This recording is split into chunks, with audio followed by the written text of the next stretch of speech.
కాపాడుకుంటూ మన నగరాన్ని అభివృద్ధి చేసుకుందాం. ఈ అభివృద్ధిలో భాగంగా హైడ్రా భాగస్వామి అవుతుంది.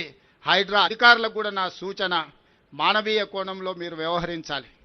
పేదల పట్ల సానుభూతితో ఉండాలి, పెద్దల పట్ల కఠినంగా ఉండాలి. పేదల్ని పెద్దల్ని మీరు ఒకే తాటి మీద కట్టకండి. పేదలను ఏదైనా అనుకోని పరిస్థితుల్లో ప్రభుత్వ భూమిలో కానీ లేకపోతే చెరువులలో కానీ నాలాలో ఉంటే వాళ్ళకి ప్రత్యామ్నాయం చూపిద్దాం. ఈ ప్రభుత్వం ఉన్నదే పేదల కోసం, మంచి పరిపాలన అందించడం కోసం.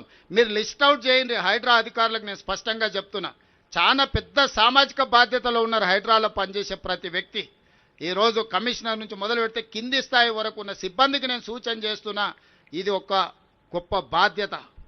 ఇదేదో ఉద్యోగం కాదు, ఇది క్యాజువల్గా పనిచేస్తే కుదరదు. దీనికి కొంత మానవీయ కోణాన్ని తోడు చేయండి. పేదలకు ప్రత్యామ్నాయం ఎట్లా చూపిద్దామో ఆలోచన చేయండి. ప్రణాళికలు తీసుకొని రండి, పేదల్ని ఆదుకుందాం. ప్రభుత్వం సిద్ధంగా ఉంది పేదలకు న్యాయం చేయడానికి.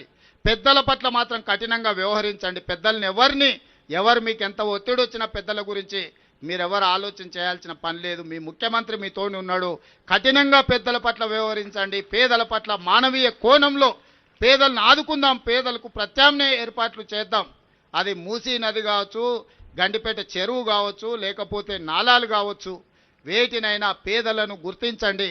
పేదలకు ప్రత్యామ్నాయంగా వాళ్లకు ప్రభుత్వం అన్ని వసతులను ఏర్పాటు చేస్తుంది. వాళ్ళ పిల్లల చదువులకు కానీ, వాళ్ళ వ్యాపారాలకు కానీ, లేకపోతే వాళ్ళకు ఉద్యోగ ఉపాధి అవకాశాలు